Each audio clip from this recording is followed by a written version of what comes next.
እምነትና ተግባር። እምነት ስሜት አይደለም። እምነት ተስፋ ስለምናደርገው ነገር የሚያስረግጥ የማናየውን ነገር የሚያስረዳ ነው። ከራስ ወዳድነት ምንም ያልተሻለ የሃይማኖት መልክ አለ። ዓለማዊ ደስታ ያስደስተዋል። የክርስቶስን ሃይማኖት በማሰላሰል የረካና ስለሚያድን ኃይሉ ምንም የማያውቅ ነው። ይህንን ሃይማኖት የያዙ ሰዎች ኢየሱስን ስለማያውቁት ኃጢአትን አቅልለው ያዩታል። በዚህ ሁኔታ እያሉ ተግባርንም እጅግ አቅልለው ይገምቱታል። ነገር ግን ተግባርን በታማኝነት መፈጸም ለእግዚአብሔር ባህሪ ትክክለኛ ግምት ከመስጠት ጋር እጅ ለእጅ ተያይዞ ይሄዳል።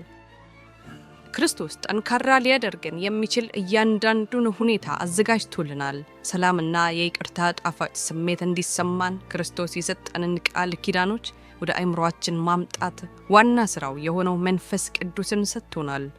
አይኖቻችንን በአዳኝ ላይ ከተከለንና በእርሱ ኃይል ከመታመን የክርስቶስ ጽድቅ የኛ ጽድቅ ስለሚሆንልን በደህንነት ስሜት እንሞላለን። ስለኛ የብቃት ማነስ ስናወራ እርሱን እናዋርደዋለን። ወደ ራሳችን ከመመልከት ይልቅ ያለማቋረጥ በየዕለቱ ወደ እርሱ አምሳያነት እየተለወጥን የበለጠ ስለ እርሱ እየተነጋገርን ራሳችንን ለእርሱ ርኅራኄና እርዳታ አሳልፈን ለመስጠት እየተዘጋጀን የተሰጡንን በረከቶች ለመቀበል ኢየሱስን እንመልከት።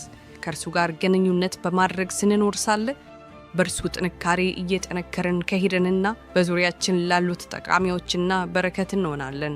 ጌታ እንድናደርግ የሚፈልግብንን ብቻ ብናደርግ ኖሮ ልቦቻችን እንደ ቅዱስ በገና የሆኑና እያንዳንዱ ምት የዓለምን ኃጢአት ለመበቀል ለተላከው አዳኝ ምስጋናና ውዳሴ ያሰማ ነበር።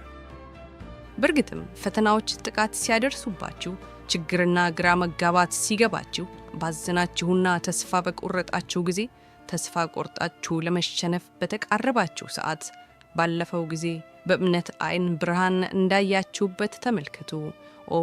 ተመልከቱ። በዚህን ጊዜ ዙሪያችሁን ከቦ ያለው ጨለማ በእርሱ ግርማ ብሩህ ነጸብራቅ ይወገዳል።